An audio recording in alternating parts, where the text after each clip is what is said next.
Hello students, welcome to my YouTube channel Pratibha's Classes. Today we are doing English worksheet number 42 for class 10th. 10 अक्टूबर की worksheet है आपकी और वो ये worksheet जो आप देख रहे हैं ये यहाँ पे गांधी जी की पिक्चर आप देख रहे हैं और ये आपकी जो वर्कशीट है वो एक लेटर राइटिंग पे है, लेकिन वर्कशीट को पहले पढ़ लेते हैं ध्यान से। Mahatma Gandhi was a leader celebrated the world over for his policy of non-violence. कि महात्मा गांधी जो हमारे देश के लीडर थे वो पूरे विश्व में उनकी जो पॉलिसी थी नॉन वायलेंस यानी अहिंसा की, उस पॉलिसी को जो है पूरे विश्व में माना जाता था, पूरे विश्व में। और गांधी जी जो थे वो एक ग्लोबल लीडर थे, सिर्फ इंडिया के ही नहीं बाकी देशों में भी उनका जो है बहुत नाम रहा है। He believed in true freedom and called is swaraj. Gandhi ji को जो विश्वास करते थे वो ट्रू फ्रीडम में विश्वास करते थे, जिसको उन्होंने स्वराज का नाम दिया। ट्रू फ्रीडम क्या है, स्वराज उनका वो देख लेते हैं। स्वराज मीन्स सेल्फ रूल, यानी कि खुद का शासन। The word usually refers to Gandhi ji's concept for Indian independence from foreign domination. जो ये वर्ड है आपका स्वराज, वो जो ये कॉन्सेप्ट है स्वराज का, वो ये था कि जो हमारा देश था इंडिया, इंडिया के जो की आज़ादी के लिए फॉरेन डोमिनेशन यानी जो ब्रिटिश जो रूल था, जो हमारे ऊपर जो शासन कर रहा था, उससे जो स्वतंत्रता हमें चाहिए थी, यहाँ पे ये स्वराज उससे मतलब है। This is against the political and social system followed by Britain. और ये जो अगेंस्ट है स्वराज, जो पॉलिटिकल और सोशल सिस्टम ब्रिटेन के द्वारा जो चलाई जा रही थी, उसके जिस तरह का व्यवस्था थी इंडिया में ब्रिटिश गवर्नमेंट के द्वारा, उसके अगेंस्ट में गांधी जी का ये स्वराज था। Gandhi concept of Swaraj advocated India's discarding British political, economic, bureaucratic, legal, military and educational institutions। जो गांधी जी का कॉन्सेप्ट था स्वराज, वो इस चीज़ की वकालत करता था कि जो इंडिया को ब्रिटिश पॉलिटिकल इकोनॉमी और उसके ब्यूरोक्रेटिक, लीगल, मिलिट्री एंड उसके शिक्षा के जो इंस्टीट्यूट से उसमें उससे इंडिया को बिल्कुल अलग रखा गया था, उसमें भागीदारी इंडिया की नहीं थी। तो जो गांधी जी वकालत करते थे स्वराज की, उसमें ये था कि इंडिया का जो है इन सब चीज़ों में भागीदारी बने। Adopting Swaraj means implementing a system where the real power directly resides in the hand of people। Swaraj का मतलब जो है, स्वराज को अपनाना, उससे मतलब ये है कि ऐसे एक सिस्टम को का संचार, एक ऐसे सिस्टम का जो है पाल होना जिसमें जो रियल पावर है, जो मेन पावर है, वो जो है वो वहाँ पे जो लोग हैं वहाँ के, उनके हाथों में हो। तो गांधी जी के स्वराज से मतलब सेल्फ रूल से था। सेल्फ रूल्स यानी कि जहाँ जो शासन है वो वहाँ के लोगों के द्वारा होना चाहिए और वहाँ के लोगों की भागीदारी ज़्यादा से ज़्यादा होनी चाहिए पॉलिटिकल, इकोनॉमिक और मिलिट्री और एजुकेशन इंस्टीट्यूशंस में। अब Gandhi ji explained his vision in 1946। Gandhi ji ने अपने इस विजन का जो स्वराज का जो विजन था उसको 1946 में उन्होंने एक्सप्लेन किया। उसको देखते हैं। Power resides in the people, they can use it at any time.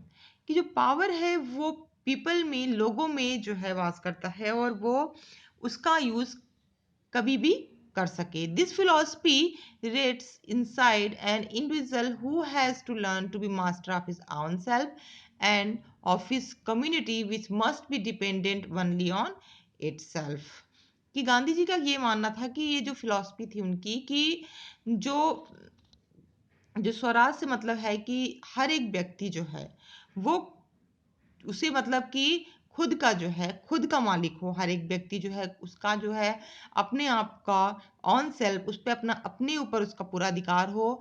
And जो उसकी कम्युनिटी है वो ऑफ हिज कम्युनिटी पे, और विच must be dependent only on it self. और उसकी कम्युनिटी जो है वो सिर्फ अपने ऊपर डिपेंड हो, न कि कोई और जो है उसको शासन करे या कोई और जो है इंटरफेयर करे। इन सच ए स्टेट, मतलब ऐसे स्टेट यानी कि वेयर स्वराज इज अचीव्ड, जहाँ पे स्वराज जो है अचीव किया जा चुका है, वहां पे everyone in is own ruler, कि हर कोई जो हो अपना रूलर हो, अपना मालिक हो। It is Swaraj when we learn to rule our self.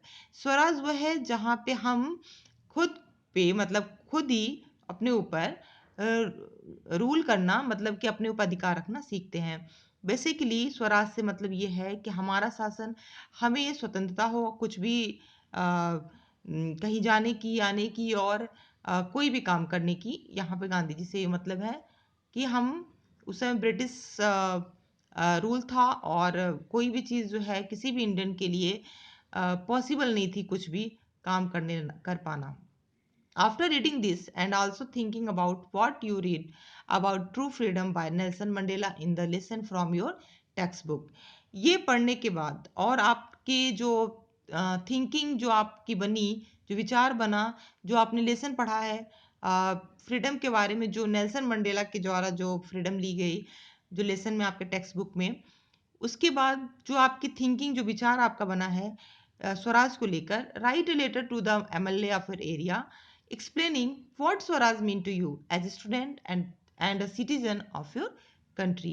आपको एक लेटर लिखना है अपने एरिया के एमएलए को, एक्सप्लेन करते हुए कि स्वराज जो है उसका मतलब आपके लिए क्या है, एक स्टूडेंट के तौर पे और एक आपके देश के नागरिक के तौर पे आप क्या सोचते हैं।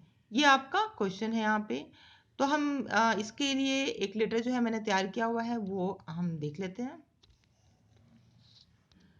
ये आपका लेटर है जहाँ पे आपका जो है सेंडर एड्रेस है, फिर डेट है, फिर जो है एमएलए का यहाँ पे एड्रेस लिख दिया, फिर हमने सब्जेक्ट लिख दिया, फिर हमने सैल्यूटेशन में डाल दिया सर। फिर यहाँ पे हमारे लेटर की बॉडी है कि I am writing this letter to you to explain the Swaraj, sorry ये फिर लिख गया, यहाँ पे फॉर होगा, sorry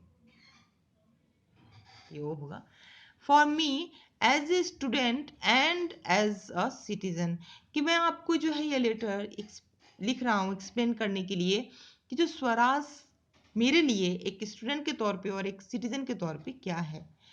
the idea of Swaraj is given by Mahatma Gandhi which mean generally self governance और सेल्फ रूल।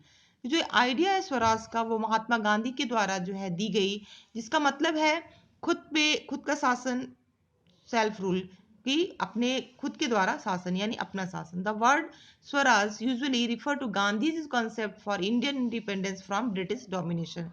जो ये स्वराज का जो वर्ड है स्वराज, वो रिफर करता है गांधी जी का उस कॉन्सेप्ट से जहाँ पे गांधी जी इंडियन इंडिपेंडेंस के लिए जो लड़ाई लड़ रहे थे, उसमें एक ब्रिटिश डोमिनेशन से छुटकारा पाने के लिए, और वहाँ पे इंडियंस का जो है इंडियंस के का जो रूल हो, इंडियंस पीपल्स का जो है वहाँ पे जो है वो रूल होना चाहिए ब्रिटिश गवर्नमेंट की जगह पे। तो इन मॉडर्न टाइम्स, जो अभी का समय है, the meaning of Swaraj is broad. जो अभी का समय है उसमें जो स्वराज का मीनिंग है थोड़ा ब्रॉड है।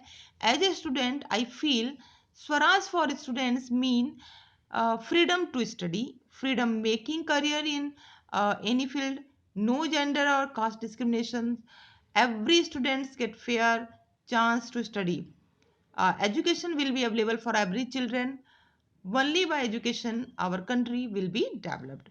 हमारे जो यहाँ पे अभी का क्या है कि मॉडर्न समय में, हमारे इस समय के समय में जो स्वराज का मतलब जो है वो थोड़ा ब्रॉड है। तो एक स्टूडेंट के तौर पे मैं महसूस करता हूँ कि जो स्वराज है उसका मतलब ये है कि हमें अध्ययन करने में फ्रीडम हो, हमें एजुकेशन के लिए फ्रीडम मिले, और फ्रीडम हो हमें किसी भी फील्ड में करियर बनाने के लिए, किसी भी तरह का कास्ट या जेंडर, लिंग भेदभाव ना किया जाए, और हर एक स्टूडेंट को फेयर चांस मिले अध्ययन करने के लिए।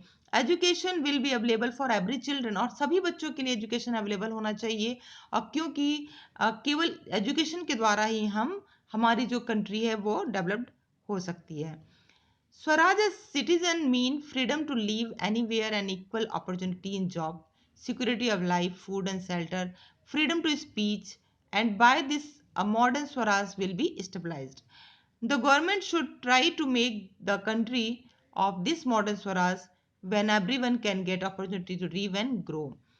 अब एक नागरिक के तौर पे जो स्वराज है उसका मतलब जो है मेरे लिए कि कहीं भी रहने का अधिकार होना, इक्वल अपॉर्चुनिटी होना जॉब में, और लाइफ का फूड और शेल्टर की सिक्योरिटी होना, कि कोई भी ऐसा ना हो जो अ, खाने के बिना जो जिसकी डेथ हो जाए या फिर उसको रहने के लिए घर ना हो। सबके लिए एक सिक्योरिटी होनी चाहिए, लिव फूड की, शेल्टर की और लाइफ की भी। फ्रीडम टू स्पीच होना चाहिए, जहाँ हमें बोलने की आज़ादी होनी चाहिए। एंड बाय दिस, और इसके द्वारा ही मॉडर्न स्वराज की जो है स्थापना हो सकती है। गवर्नमेंट को जो है ट्राई करना चाहिए कि इस तरह के मॉडर्न स्वराज का जो है हमारा देश बने, और जहाँ पे सभी लोगों को अपॉर्चुनिटी मिले रहने के लिए और अपना और ग्रो करने के लिए और आगे बढ़ने के लिए। तो ये आपकी एक लेटर यहाँ पे मैंने लिखी है, आप इसको यहाँ पे देख सकते हैं। सॉरी। तो यहाँ से आपका जो वर्कशीट है वो आपका कंप्लीट होता है। थैंक्स।